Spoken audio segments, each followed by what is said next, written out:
유쾌한 남자들의 시시콜콜 토크쇼 김프로쇼 지금 시작하겠습니다. 저는 김프로입니다.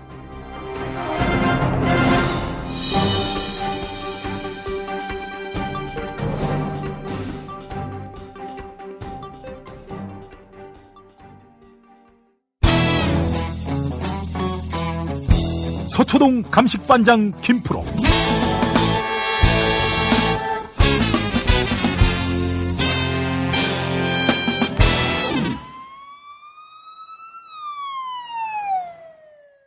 김프로 나와 있죠? 네, 안녕하세요. 김프로입니다. 예.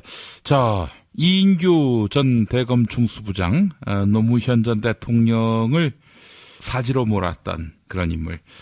아마 죽어서도 묘비에 그렇게 적어도 될 것 같아요. 노무현 전 대통령 사실상 정치적 살해범, 묘비에 그런 걸 적을 리 없을 테지만, 예. 뭐 하여튼 여러 가지 의혹을 가지고 있는 인물이기도 하고, 이분이 또 이야기를 전혀 안 하고 함구하는 스타일은 또 아니거든요. 예. 그래서 그 중수부장을 관두고 법무부인 바른에서 한 8년간 변호사 생활을 했는데, 간간히 기자들을 만나가지고 이야기를 하면 뭐 이런저런 이야기들을 이제 했어요.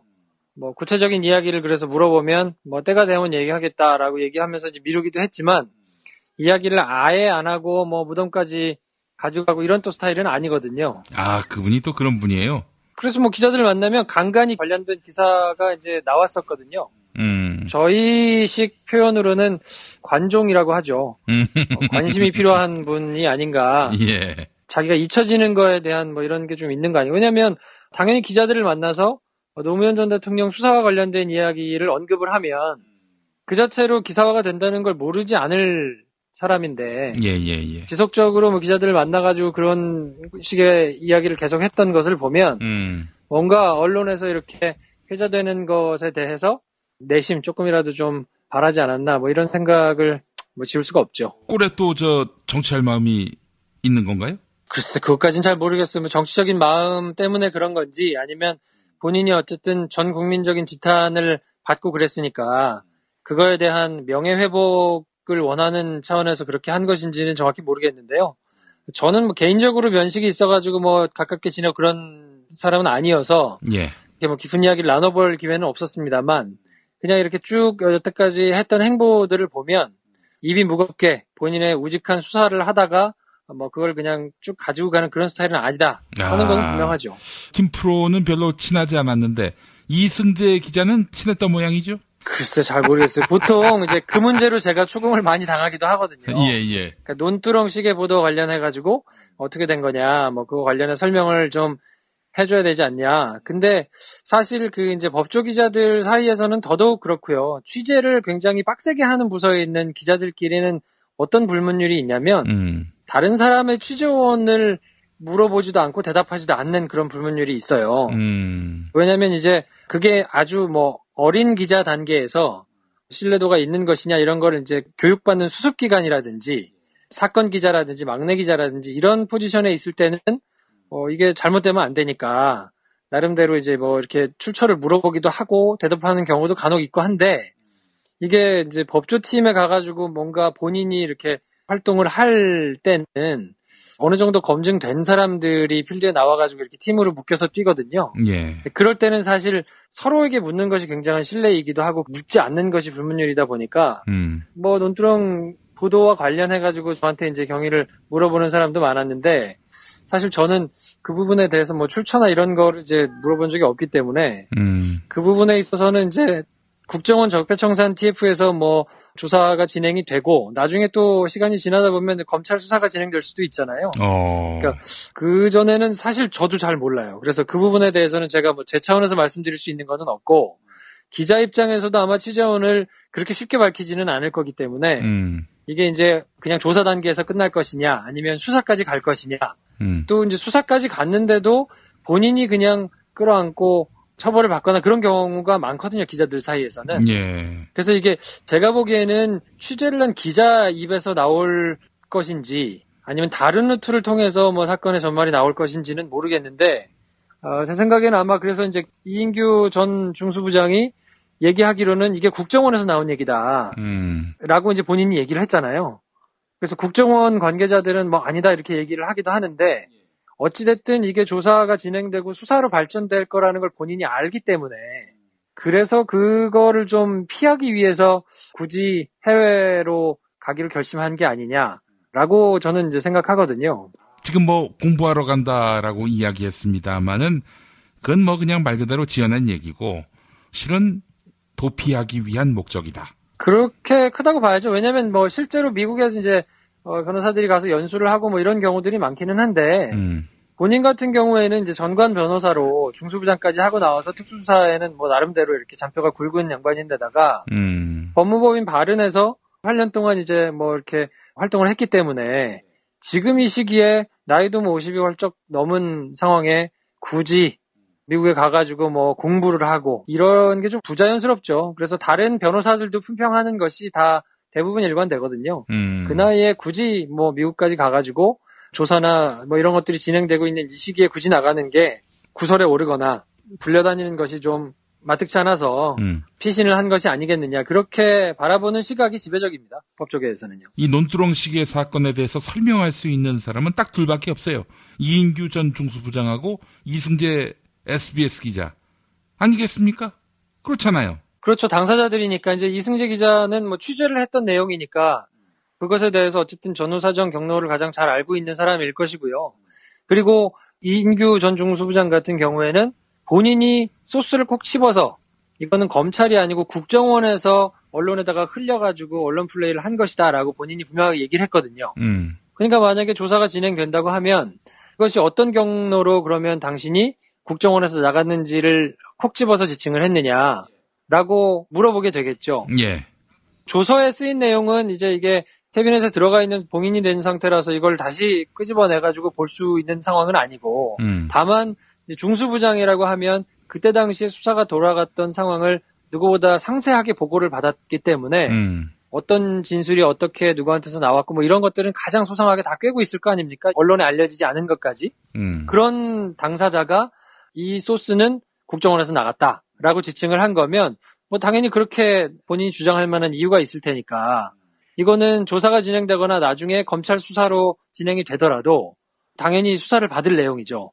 근데 이제 그런 상황을 맞닥뜨리기가 싫었겠죠. 그래서 아마 나간 것으로 보이고 그래서 어떤 면에서는 굉장히 무책임한 행동이라고 보이거든요. 예. 왜냐하면 본인이 수사에 가장 많은 것을 알고 있는 당사자였고 또 이거를 굳이 기자들을 만나서 소스가 국정원이다라는 걸 특정해서 예. 이거는 검찰에서 뭐 흘린 것이 아니고 국정원에서 한 것이다라고 본인이 얘기를 했다 그러면 그것이 어떤 경위로 나왔는지도 분명히 밝혀야 하고 사실관계를 명확하게 따져가지고 국정원 적폐청산 TF에서 진행하고 있는 뭐 적폐를 청산하겠다고 지난 10년 동안 잘못된 것들을 청산하고 바로잡자고 진행되고 있는 거에 본인이 양심 있는 법률가였으면 그리고 수사에 한 점도 의혹이 없고 부끄러움이 없다 그러면 떳떳하게 나와서 설명을 하고 밝히는 게 맞거든요. 예. 근데 그렇지 않고 본인이 이 타이밍에 굳이 유학을 자청해서 나간 것을 보면 본인이 이야기한 것에도 자신이 없었던 것 아닌가 뭐 이런 생각도 좀 들고 그렇습니다.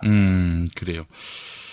아이고 아주 그냥 이 문제와 관련해서는 거론만 해도 난리가 났어요. 이승재 기자하고 친합니까? 김프로? 저보다는 이제 선배 기수여서요. 저는 뭐 개인적으로 팀에서 막 같이 막 활동을 해서 오래 이렇게 할 수 있는 사이는 아니어서 예. 개인적으로 그렇게 많이 가깝거나 그렇지는 않습니다. 그러나 이 사안과 관련해서 분개하고 있는 이런 시민들의 목소리 모르지 않을 거 아니에요, 이승재 기자가. 그럼요. 본인도 알고 있고 회사 자체가 이것뿐만 아니라 여러 가지 이제 보도에 많은 시민들이 의견을 표출해 주신 것들이 있기 때문에 예. 그런 것들은 분명히 알고 있고요. 다만 이제 저는 뭐 더 그러니까 내부적으로는 조심스러워서 이거를 물어볼 수 있는 분위기는 아니었거든요. 굉장히 많은 지탄을 받았으니까 이거에 대해서 제가 또 후배니까 예. 취재원이 누구예요? 누구한테 들은 거예요? 뭐 이렇게 물어보는 것 자체가 이제 사실은 잊기 조금 어려운 일이라서 물어보기가 조금 그랬는데 만약 그렇게 물어보면은 바로 발필일 거 아니에요. 너 이 새끼 뭐 하는 새끼야? 이러면서. 대답을 상식적으로 뭐 해주지도 않을 뿐더러 뭐 그렇게 얘기하는 것 자체가 사실 좀 쉽지 않은 분위기였기 때문에요. 그냥 뭐 물어보지는 못했는데 어쨌든 뭐 저는 이제 기자는 아닙니다만 기자들이 가진 원칙은 명확하거든요. 그러니까 본인이 쓴 기사에 대해서 본인이 어쨌든 최종 책임을 지는 게 맞고 본인이 책임질 수 있는 기사를 쓰고 그거에 따라서 본인이 행동을 하면 되는 것이라서 사실은 저도 이제 뭐 1억 5천만 원짜리 소송을 당하고 뭐 이런 경우도 있었어요. 예. 근데 그 경우에 조사를 받거나 그렇다 하더라도 취재원을 밝히거나 그러지는 않고 그냥 어쨌든 처벌을 받게 되면 내가 받겠다. 라는 생각으로 이렇게 항상 취재를 했었기 때문에 예. 요 사안이 어떻게 진행이 될지 그래서 이게 국정원 적폐청산 TF에서 거론한 13가지 사건들 중에 하나로 있기 때문에 이게 어떤 식으로 결론이 날지는 저도 사실은 개인적으로도 굉장히 좀 궁금한 상황이고 저도 사실 좀 예의주시하고 있는 내용이기는 합니다. 예. 사실 이게 수사를 당하기 전에 어차피 SBS 뉴스를 통해서 나간 이야기니까 이걸 선대적으로 미리 국민들한테 알리는 게 훨씬 좋은 방법이 아닐까요? 그럴 수도 있죠. 그리고 지금 이제 시간이 많이 지난 상황이어서 SBS는 뭐 지난 정부에 있었던 뭐 여러 가지 보도를 좀 미진하게 했던 부분에 대해서도 뭐 한 8분 정도 시간을 들여서 예전에 김성준 앵커가 있을 때 막 사과를 하고 했었거든요. 그렇죠. 그러니까 회사 내부의 분위기 자체는 뭐 MBC, KBS에 비해서는 그래도 그나마 제대로 취재를 하려고 노력하는 분위기들이 좀 없지 않기 때문에 이 문제에 대해서도 회사 차원에서 논의가 있지 않을까 저는 그렇게 생각하고요. 예. 물론 제가 이제 회사를 나온 지 거의 한 3년 가까이 되기 때문에 내부의 분위기가 지금은 어떤지 뭐 정확하게 모르는 부분도 좀 있겠지만 그래도 나름대로 국정원 적폐청산 TF에서 이렇게 진행이 되고 있는 사건 중에 하나니까 이 부분에 대해서는 회사에서 어떤 식으로든 뭔가 설명을 하거나 뭐 이런 기회가 있지 않을까요? 저는 뭐 그렇게 있을 거라고 기대하고 있습니다. 예, 오늘 이인규 얘기하려다가 이승재 얘기하고 있는 것 같아요. 제 출신이 그래서 뭐 어쩔 수 없는 상황이긴 하죠. 그렇죠. 또 관심사니까. 자, 이인규가 저렇게 출국한 뒤 연락을 끊으면 어떻게 되는 겁니까? 일단은 지금은 뭐 수사가 만약에 진행된다 하더라도요. 지금 아직 수사가 진행되지는 않았습니다만 수사가 공식적으로 진행이 된다 하더라도 아직은 참고인 신분일 거거든요. 근데 이제 수사가 어떤 명목으로 진행이 되느냐에 따라서 조금 다르기는 할 텐데 이게 만약에 본인이 국정원을 지칭해서 얘기했던 것이 나중에 이제 법적으로 문제가 된다면 그래서 일반적인 상황을 말씀드리는 건데요. 그래서 그냥 단순 참고인이 아니고 뭔가 범죄 혐의가 있는 당사자로 해서 조사를 받게 된다 그러면 예. 그러면 조사가 진행되다가 이제 들어오지 않을 테니까 기소 중지가 되겠죠. 그러면 본인이 이제 언제든 한국에 들어오면 기소 중지된 것이 풀리고 검찰에 나와서 조사를 받아야 될 거거든요. 예. 근데 어쨌든 본인 입장에서는 이제 참고인 신분이라도 뭔가 이렇게 출석해가지고 얘기를 하고 카메라 플래시를 받고 세간의 관심을 받는 것 자체가 본인한테는 이제 명예롭지 않다. 그리고 뭔가 매우 잘못된 것 같은 이런 이미지를 줄 수 있으니까 그거를 피하겠다라는 지금 셈인 걸로 보이거든요. 예, 예. 근데 어쨌든 국정원의 의지는 분명해 보이고 그래서 그것이 문제가 있다고 여겨져 가지고 검찰이 수사가 진행이 된다고 하고 그 검찰 수사에서 본인이 뭔가 혐의가 있다라고 판단이 돼 가지고 진행이 된다 그러면 그럼 뭐 기소 중지가 될 테니까요. 예. 그러면 본인이 어쨌든 전직 중수부장까지 지낸 사람인데 그런 상황이 되면 모른 척 하고 그냥 있을 수 있겠습니까? 나중에는 이제 들어오게 되겠죠. 예, 그래요. 이인규 씨, 예. 명예회복을 노린다면은 제일 좋은 방법은 과거를 다 털고 사죄할 거 사죄하고 책임질 거 책임지고 그러면서 이제 풀어가야지. 이거 어디 이 미묘한 시기에 해외로 튄다고 이게 뭐 해결될 문제입니까? 그렇죠. 검찰 내부에서는 돌이켜서 기억을 해보시면 당시에 이제 검찰총장이 뭔가 이렇게 사과를 하거나 유감 표명을 하거나 뭐 이런 게 있기는 했습니다만 예. 당시에 직접적으로 노무현 전 대통령과 그 주변 사람들을 직접적으로 수사했던 사람들 그리고 그 수사를 진두지휘했던 사람들은 본인이 검찰을 그만두고 나와가지고 이렇게 변호사 활동을 하면서 기자들을 만나가지고 많은 이야기를 할 때도 본인이 정말 잘못했다거나 뭐 사과를 한다거나 그런 입장을 명확하게 밝힌 적은 없거든요. 예, 예, 예. 근데 어쨌든 시간이 지금 많이 지나가지고 사람들이 더 명확하게 알게 된 사실이지만 지난 10년 동안 거의 검찰이 정권 입맛에 맞는 수사, 정권에서 요구하는 수사 이런 것들에 그냥 복종하고 견찰이란 말을 들을 정도로 심하게 했던 것들이 그냥 명명백백하게 지금은 거의 다 드러났잖아요. 예. 그런 상황이기 때문에 여기서 뭐 본인들이 고개를 뻣뻣이 들고 그렇게 할 것이 아니라 본인들이 어쨌든 지난 과오를 터는 그런 행동들은 법률가의 양심에 따라서 좀 한 번은 있어야 되는 거 아닌가 싶은 생각은 좀 분명히 듭니다. 네, 그래요. 법률가의 양심, 그리고 언론인의 양심, 그 어느 때보다도 빛이 나야 할 양심들입니다. 안 그렇습니까?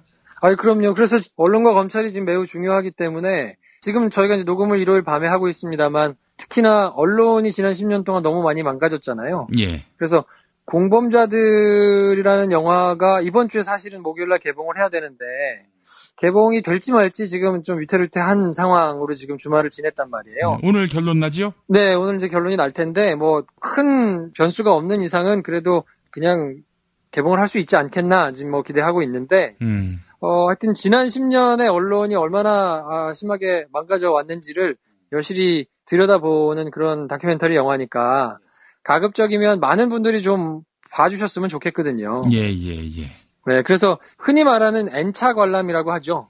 꼭 내가 보는 영화만 사는 게 아니고 뭐 여러 장을 사가지고 여러 번 보기도 하고 아니면 다른 사람들 나눠주기도 하고 뭐 이런 것들을 하는데 뭐 팟캐스트 1등을 하고 있는 김용민 브리핑의 열혈 청취자분들만이라도 좀 N차 관람에 이런 붐을 한번 좀 일으켜주면 어떨까 싶은 생각이 좀 들거든요. 예.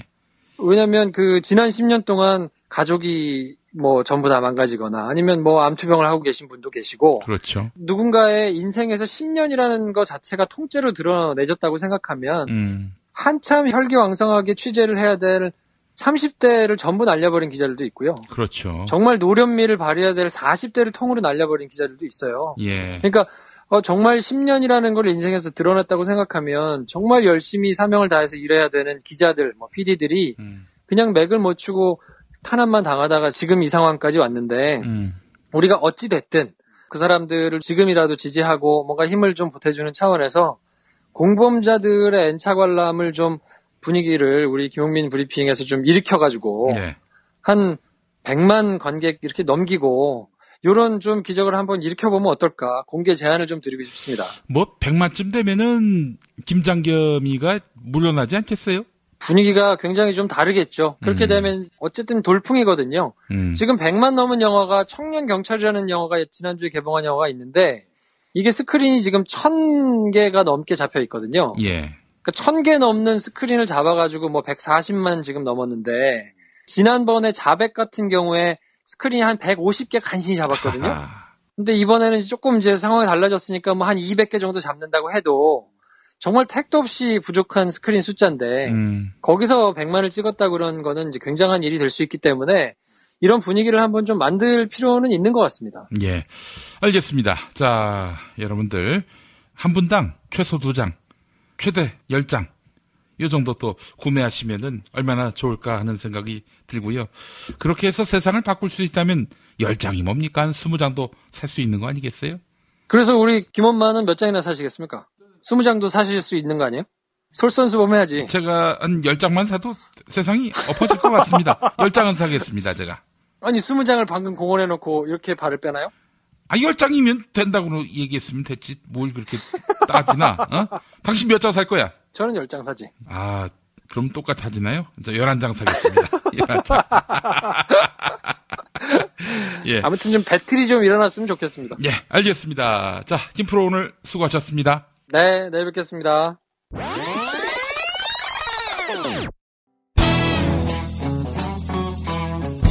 서초동 감식반장 김프로.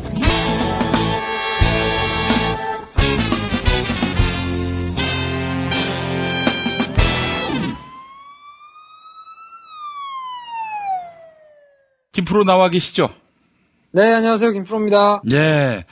자, 국정원의 그 메인 서버를 들추어서 과거 적피해를 확인한 국정원 적폐청산 TF가 이 자료를 검찰에 넘겼어요. MB 시절에 국가정보원의 불법 댓글팀 운영에 대한 뭐 조사 결과 이런 거를 이제 검찰에다가 넘겼다는 건데, 예. 검찰이 지난주에 이제 중간 간부급, 그러니까 평검사 이상 검사들의 인사가 있었잖아요. 예. 그러니까 이제 본격적으로 수사팀의 진용이 꾸려지는 상황이기 때문에 지금 상황에서 이제 자료를 넘겨서 뭔가 수사에 착수하고 뭐 자료를 검토하고 뭐 이럴 수 있는 상황이어서 하나씩 둘씩 이제 수사를 위한 진도를 나가는 중이다 이렇게 보시면 될 것 같아요. 그래요. 이렇게 자료가 검찰에 넘어가면 과거와는 뭐가 다른 거예요? 예전에는 국정원 댓글 사건을 수사하면서, 그러니까 뭐 국정원 댓글 사건이라고 이제 통상적으로 이제 지칭을 했던 그 사건의 실체는 뭐였냐면, 국정원이 불법으로 공직선거법상 금지하고 있는, 그러니까 정치에 개입해가지고 뭔가 이렇게 선거에 영향을 미치려고 했던 것이 있느냐를 이제 확인하려고 막 이제 조사를 했었거든요. 예. 근데 여러 가지 뭐 흔적들을 찾으려면 국정원을 압수수색을 해야 되잖아요.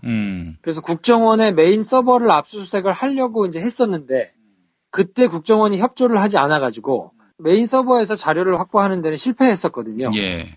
그래서 사실은 이제 얼마 안 되는 찌끄레기 증거들을 가지고 수사를 진행하고 그걸로 또 기소를 하다 보니까 굉장히 어려움들이 있었는데 이제 메인 서버에서 문제가 되는 자료들을 뭉터기로 국정원이 그것도 조사를 먼저 해가지고 문제가 될 만한 것들을 검찰에 넘긴 거니까 지금은 문제가 될 요소들이 상당히 많이 포함이 됐다고 봐야 되고 그러면 국정원법을 위반하고 뭐 공직선거법을 위반하고 사람들이 이렇게까지 국내 정치에 관여를 왜 했느냐를 이제 따질 수밖에 없거든요. 예. 그럼 이제 사람들을 하나 둘씩 불러다가 이거를 누구의 판단으로 누구의 지시로 국내 정치에 개입을 했던 것이냐, 선거에 개입을 했던 것이냐라고 이제 묻기 시작하면 윗선이 나올 수밖에 없는 거죠.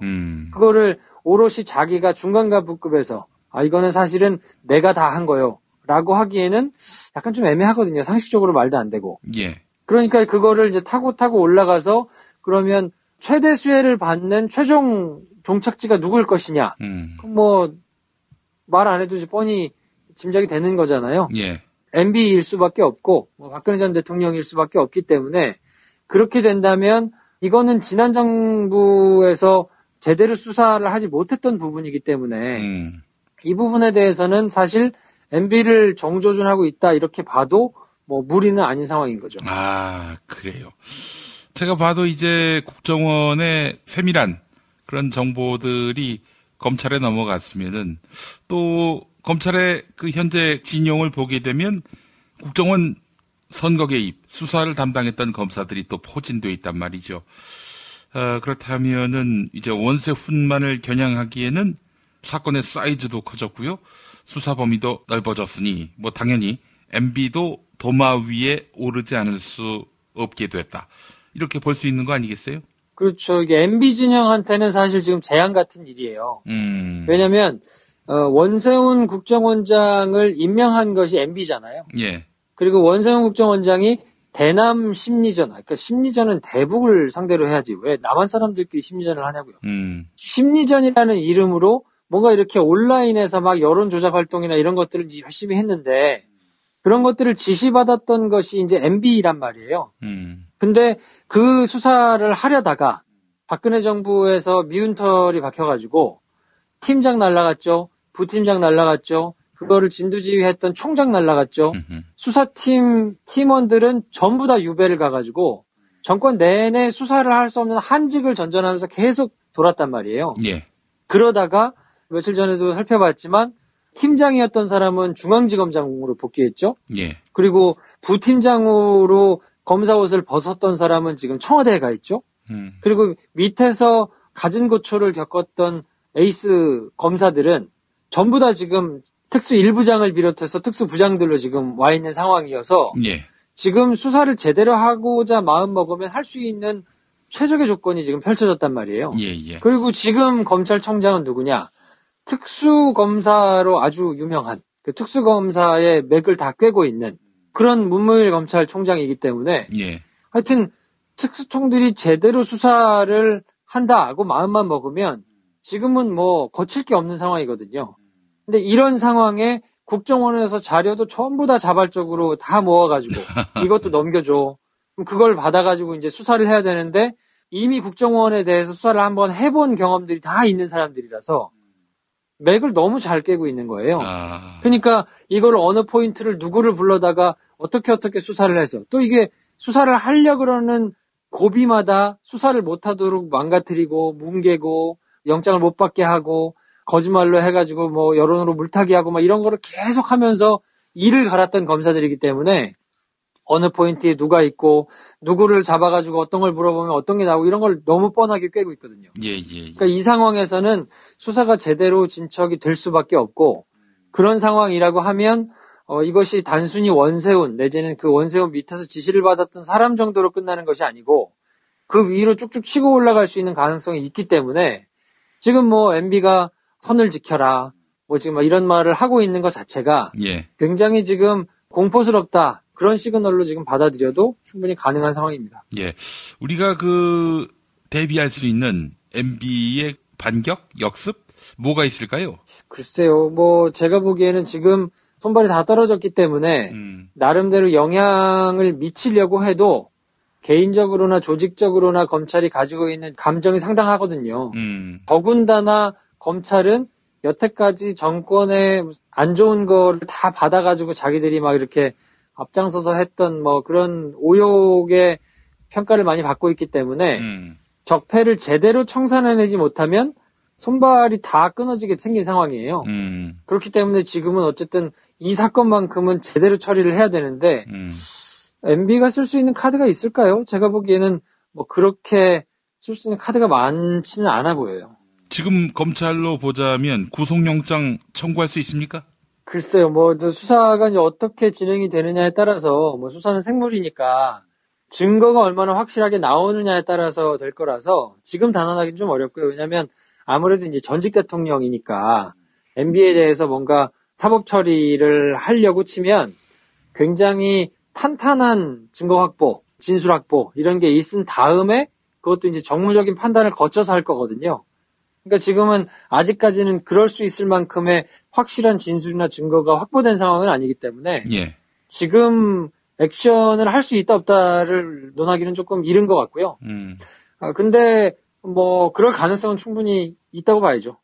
현재로서는 가능성이 충분히 있다. 이 한마디면 되는데 그 앞에 구구한 말들 이런 말들 이 자체가 데이터 낭비입니다.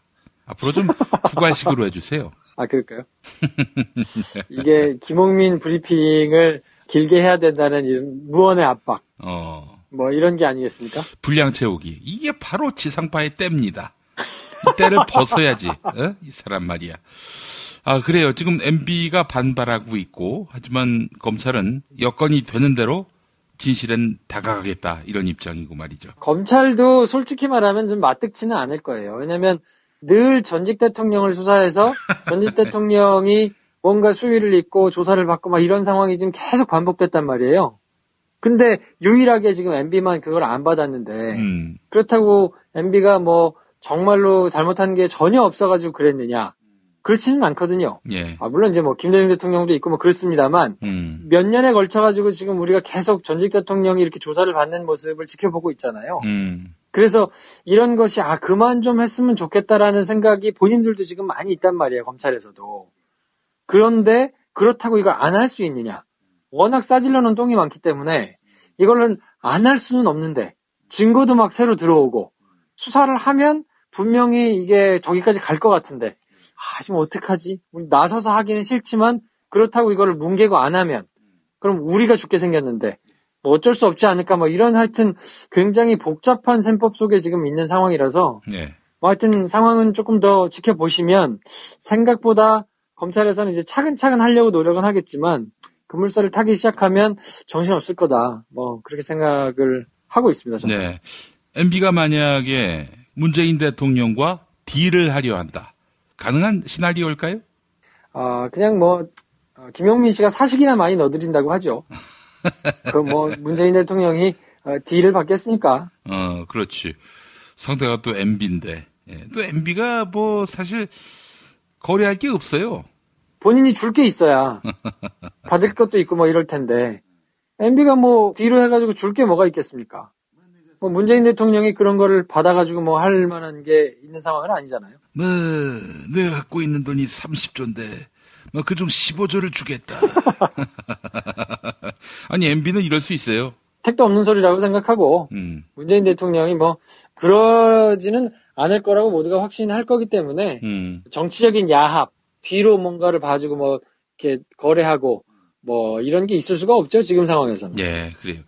MB로서는 그야말로 막다른 골목에 이르게 된 것이고 우리는 아주 쉽게 MB가 이 국정원 수사로 인해서 곤욕을 치르게 될 것이다. 이렇게 또 예측하고요. 주진우의 새 책 접해보셨어요? 아직 저는 못 봤어요. 이번 주에 이제 그 구매는 해놨는데 책이 아직 도착을 안 해가지고 아마 뭐 내일이나 모레쯤 아마 도착을 할 것 같은데 뭐 개인적으로는 기대하고 있습니다. 뭐 내용은 대충 알죠? 예전부터 뭐 가끔씩 전에 듣고 했어가지고 얼마나 자세히 뭐 재미있게 써졌는지는 좀 볼 텐데 뭐 영화도 곧 나오고 그럴 텐데요. 아, 영화를 찍었어요? 저수지 게임이라는 이제 영화를 뭐 하나 만들어가지고 다큐멘터리. 그걸 이제 개봉을 언제 할 거냐 뭐 시기를 한참 봤었거든요. 네. 근데 먼저 책이 나오고 영화는 시간이 조금 더 걸릴 것 같다 그래요? 그 이야기를 들어보니까 문턱까지는 갔다고 하더라고요.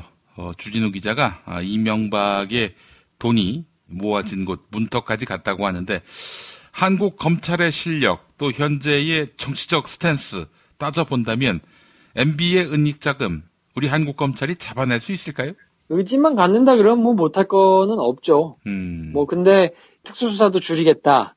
그리고 검찰이 지금 개혁의 도마 위에 올랐기 때문에 본인들이 어느 정도 그러면 적극적으로 나서가지고 수사를 할 거냐. 아마 머릿속으로는 굉장히 좀 복잡할 거거든요. 그래서 지금 여론의 향배 이런 걸로 하여튼 굉장히 좀 예의주시를 하면서 좀 볼 텐데 MB의 비자금 있다 그러면 그거에 대해서는 사람들이 전 국민적으로 제대로 찾기를 원할 거기 때문에 그렇죠. 그런 여론이 조성이 된다 그러면 뭐 안 할 이유는 없다고 보고요. 예. 근데 뭐 실력이 없어서 못 찾거나 그럴 만한 상황은 아닙니다. 왜냐하면 박근혜 정부 때만 하더라도 곳곳에 구멍들이 좀 있어가지고 뭔가 수사를 할 때 막히는 부분들이 좀 있었다고 봐야 되는데 지금은 뭐 수사를 할 수 있는 곳에 있는 사람들의 진영이 그렇게 나쁘지는 않아요. 그래서 만약에 제대로 의지를 갖는다 그러면 뭐 나쁘지 않은 상황이다. 예. 뭐 그렇게 볼 수 있습니다. 알겠습니다. 국정원 선거 개입 또 비자금 이런 문제로 현재 MB는 사실상 피의자 신분인 상태고 이런 MB를 상대로 해서 검찰이 의지만 있다면 얼마든지 단도리 칠 수 있다라는 게 김프로의 진단 아니겠습니까? 저는 그렇게 말씀드린 적 없고 일단은 아직은 피의자 신분이 아니기 때문에 지금은 어쨌든 가능성은 있다. 예의주시하면서 지켜보자. 요렇게 빠져나가겠습니다. 야, 너는 언제 사람이 될래? 늘 이런 식이야. 응? 팟캐스트에 종사자로서의 마인드가 안 돼 있어요. 뭐 무슨 가능성을 얘기하고 빠져나가려고 해. 소송 걸리면 어떡해요. 그분 소송의 왕인데. 소송 걸리면 또 우리 애청자분들이 우리를 위해서 쉽게 설명해 주기 위해서 고난을 당하는구나 라고 생각해 주시지. 야, 그 일은 네가 알아서 해라. 이러실 우리 애청자분들이 아닙니다. 그런가요? 제가 믿음이 부족했습니다. 반성하겠습니다. 지상파의 때야 이것도. 지상파에서는 사실 뭐 회사가 알아서 해주겠지. 청취자분들이 다 그렇게 생각하지만은 우리 팟캐스트를 들으시는 분들은 이제 곧 나올 광고도 열심히 들어주시고 또 구매도 해주시고 그런단 말이죠. 또 김용민의 새 책 보수를 지켜라. 이것도 다 구매해 주실 거라 저는 확신하는 바입니다. 여기서 약을 파고 있어. 야, 이것도 실력이야. 실력. 오늘 하여튼 뭐 이야기 마무리하면서 좀 상쾌하네요, 기분이. 그렇습니까? 네. MB를 제대로 응징해야 사실 2011년 이후로 현재 시국 상황에 대해서 예의주시하신 분들 마음의 화병이 사라지게 될 것 같습니다. 정의를 바로 세우는 일이니까 검찰이 하여튼 제 역할을 다 해가지고 국민들이 마음속에 가지고 있는 답답함을 좀 풀 수 있는 계기가 됐으면 하는 뭐 개인적인 바람을 가지고 있습니다. 예. 요컨대 국정원 댓글 공작 재수사 윤석열 지검장이 진두지휘한다. 이렇게 봐도 되는 거죠? 그럼요. 네, 뭐 하여튼 특수 사건을 처리할 수 있는 부서를 가진 가장 큰 조직의 수장이니까. 그리고 본인이 특수수사로 뭐 정통한 사람이니까. 예. 진두지휘를 본인이 직접 한다고 봐도 무관합니다. 예, 알겠습니다. 결과를 기대하도록 하고요. 김프로 수고하셨습니다. 네, 내일 뵙겠습니다.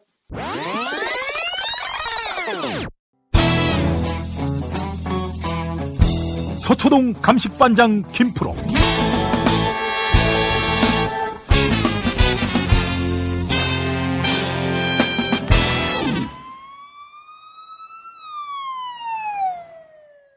김프로 나와 있죠? 네, 안녕하세요. 김프로입니다. 네, 내일 바로 공범자들이 개봉합니다. 네. 근데 저는 영화에 대해서 잘은 모릅니다만은 매주 한 편씩은 꼬박꼬박 보려고 노력하고 있는데, 그래서 택시 운전사 지난주에는 구남도, 이번 주에는 청년경찰 봤습니다. 지난주엔 또 주중에 시사회 초청해 주셔서 공범자들 봤고, 오늘은 이상호 감독의 김광석인가요? 제목이? 네. 그 영화를 또 보게 됩니다. 영화 팟캐스트 하나 하셔야 되겠네. 아이, 뭐 영화를 많이 본다고 전문가인가? 그렇진 않고요. 저는 이제 영화를 보면서 항상 저 나름대로 약속한 게 있는데, 절대 영화 비평을 하지 말자. 영화를 만든 분들한테 잘 봤다, 감사하다, 이런 말만 하자. 이런 나름의 어떤 다짐을 했습니다. 왜냐하면은 너무나 많은 사람들이 이제 비평을 하고 있는데, 뭐 저까지 거기 얹는 것은 부적절해 보이고요. 아울러 또 얼마나 고생을 했습니까? 비록 뭐 상업영화긴 해도 고생하신 분들에게 잘했다, 이렇게 또 이야기하는 사람도 있어야 하는 거 아니겠어요? 그럼요. 뭐 저도 기본적으로는 동의하고요. 근데 제가 이제 영화 팟캐스트를 하다 보니 어쩔 수 없이 비평을 하게 되는 경우가 종종 있는데, 마음이 많이 사실 저도 불편해요. 그래요. 비평받는 사람들의 또 입장에 서게 되면은 빡치는 경우가 있거든요. 그 기분을 또 알죠. 그래서 뭐 저 같은 사람은 좀 칭찬하는 쪽으로 역할을 해도 뭐 문제가 없겠다, 이런 생각이 드는데, 하여간 공범자들은 뭐 굳이 칭찬할 마음을 갖지 않더라도 너무 좋은 영화예요.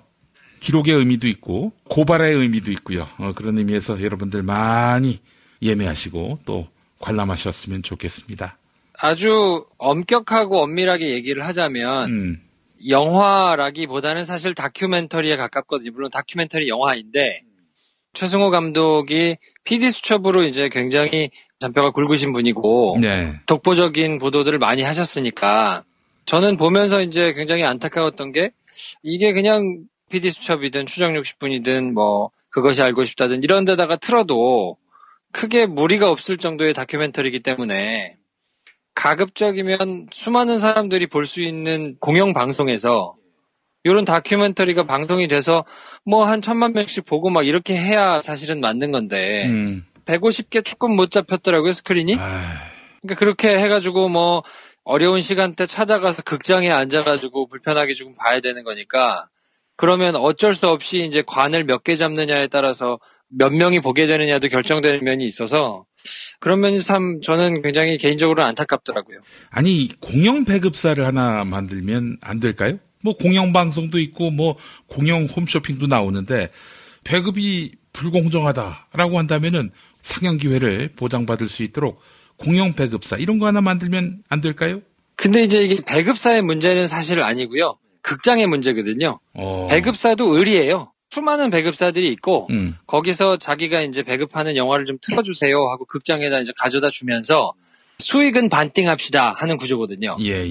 그러니까 가져온 영화들을 보고 극장에서 돈이 좀 될 것 같은, 그러니까 사람들이 많이 들 것 같은 영화를 골라다가 자기들이 이렇게 트는 거기 때문에 사실 결정적인 키는 극장이 가지고 있는데, 우리나라는 이제 문제인 게 그 극장과 배급사와 제작사와 이게 다 하나로 묶여 있거든요.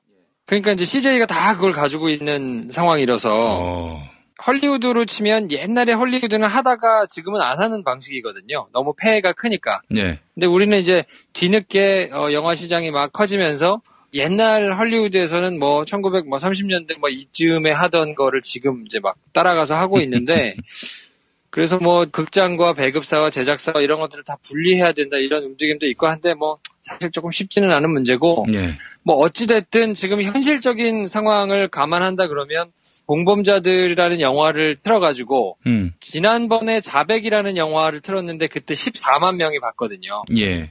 그 정도 영화 사이즈에 그 정도 배급사에서 150개 관으로 틀은 거 치고는 굉장히 많은 사람이 본 건데, 예.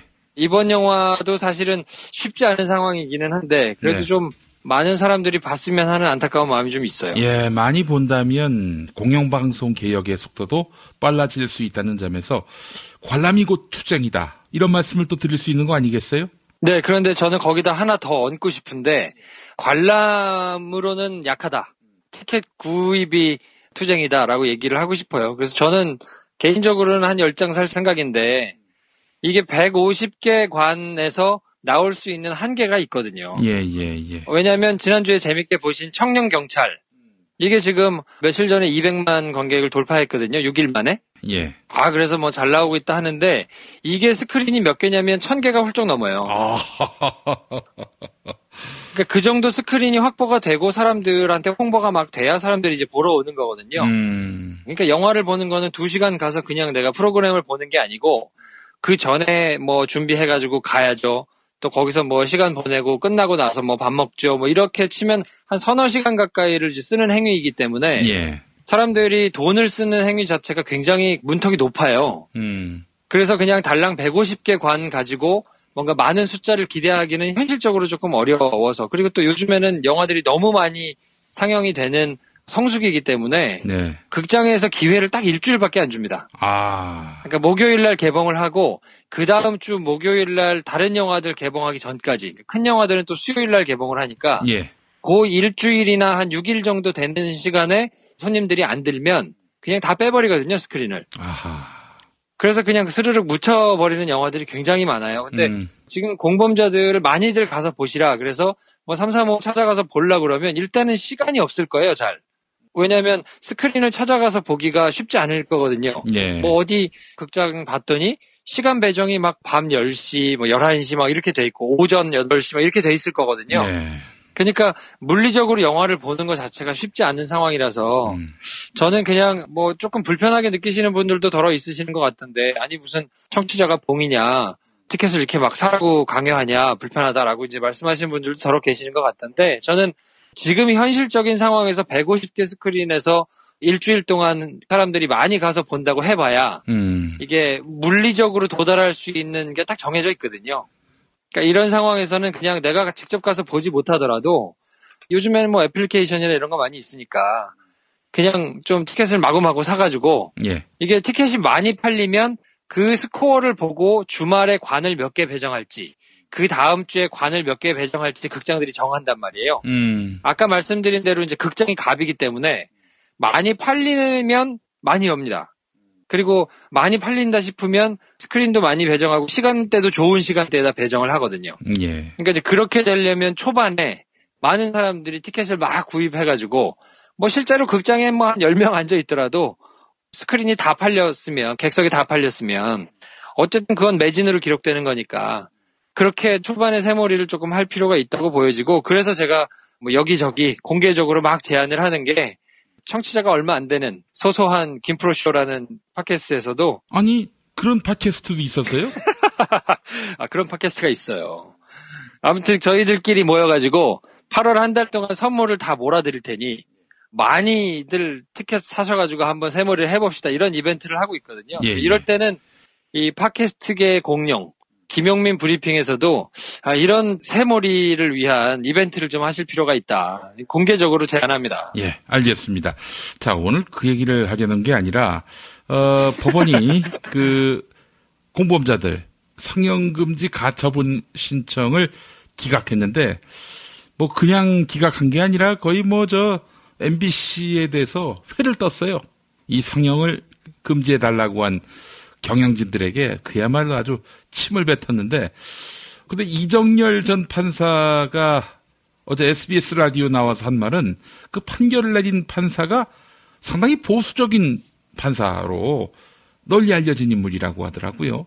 이거 내용 자체가 근데 보수와 진보를 따지기가 사실 좀 애매한 상황이었기는 해요. 그래서 일부 다른 사람들이 걱정하기에는 예. 상영금지 가처분이 이제 MBC 대상이 된 그러니까 이 영화에 나오는 게 MBC, KBS 주요 간부들이 정권의 사람들과 협작해가지고 얼마나 공영방송을 망쳤는가에 대한 게 이제 주요 영화의 내용이거든요.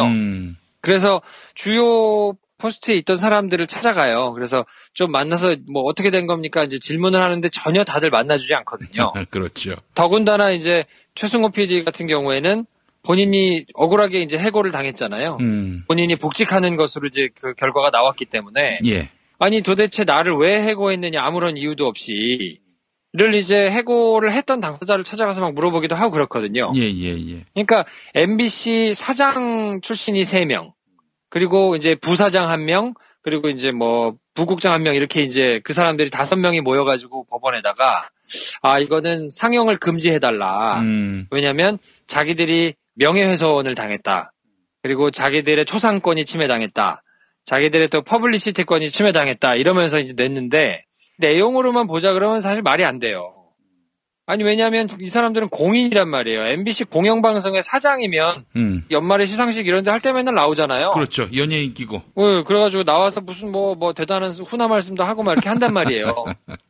그러니까 모든 사람들의 입에 오르내리는 공영방송이라는 아주 큰 곳의 사장이면 공인이거든요. 근데 공인이 자기 초상권을 침해당했다고 그것도 그냥 정당하게 가서 인터뷰를 하는 걸 본인이 원하지 않아서 거절하는 거를 그냥 뭐 강제로 붙잡은 것도 아니고 계속 질문 좀 해달라고 이렇게 막 부탁을 하다가 거절당하는 거가 찍혔다고 해서 그게 초상권을 침해한다거나 명예를 훼손한다거나 이렇게 볼 수 없거든요. 예. 근데 오히려 내용보다 우려했던 건 뭐냐면 말씀드렸듯이 지금이 한참 성수기란 말이에요. 주요 영화들이 가장 많이 몰려가지고 지금 극장들이 좀 틀어주기를 바라면서 이렇게 대기해가지고 있는 상황인데 법원에다가 가처분 신청을 냈잖아요. 예. 그래서 법원에서 어쨌든 이거를 재판하고 똑같으니까 재판을 쭉 해가지고 이제 판결을 내리는 거란 말이에요. 예.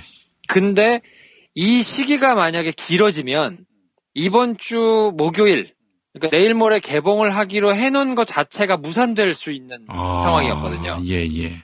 그래서 만약에 이게 지금 지난 월요일 날 가처분 신청 결과가 나왔는데 만약에 그날 오후까지 결과가 안 나오는 상황이 돼버리면 만약 재판부가 화요일 오전에 결정을 하는 상황이면 공범자들의 개봉 자체가 몇 주 뒤로 훅 밀리거나 아니면 그렇게 돼서 이제 배급사 입장에서는 당장 금액에 대한 비용이 발생할 거 아닙니까? 예. 홍보비라든지 뭐 여러 가지로.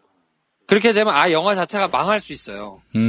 그거를 가장 걱정했었거든요. 그래서 이정렬 판사님도 얘기를 한 게 이제 보수적인 성향의 사람이어서 조금 우려를 했다는 얘기는 내용 자체를 아예 그냥 말도 안 되게 명예가 훼손당했다거나 이렇게 쓸 우려보다는 민기적 되면서 굉장히 꼼꼼하게 재판을 해야 된다는 명분하에 판결을 내리는 시기를 뒤로 밀어버리는 거 아닌가 하는 걱정이 사실 제일 컸거든요.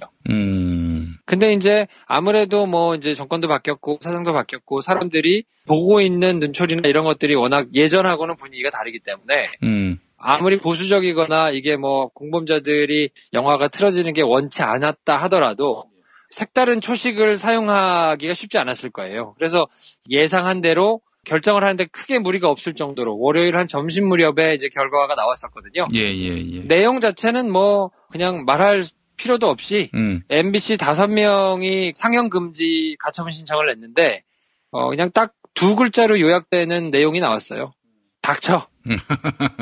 그냥 뭐 원사이드하게 문제가 전혀 없고 추상적인 주장만 가지고는 도대체 어떤 권리 침해가 이루어졌는지 구체적이지도 않고 그리고 영화 자체가 공익성을 추구하는 목적으로 제작이 됐기 때문에 당신들이 지금 얘기하는 이런 뭐 초상권이라든지 뭐 퍼블리시티권이라든지 이런 거를 침해했다고 볼 수가 전혀 없고 그리고 본인들이 오히려 뭐 여러 가지 의문에 대해서 적극적으로 해명을 해야 될 그럴 지위에 있는데 그런 조치는 전혀 하지 않고 본인들 명예가 뭐 침해됐다고만 주장한다 뭐 이러면서 아주 그냥 오히려 혼내는 그런 코멘트까지 달았거든요. 예. 오히려 MBC 전현직 사장 내지는 간부들이 공범자들의 대단한 홍보를 해줬다고 볼 수 있죠. 돈 안 들이고 굉장한 홍보를 사실은 한 셈이 됐거든요.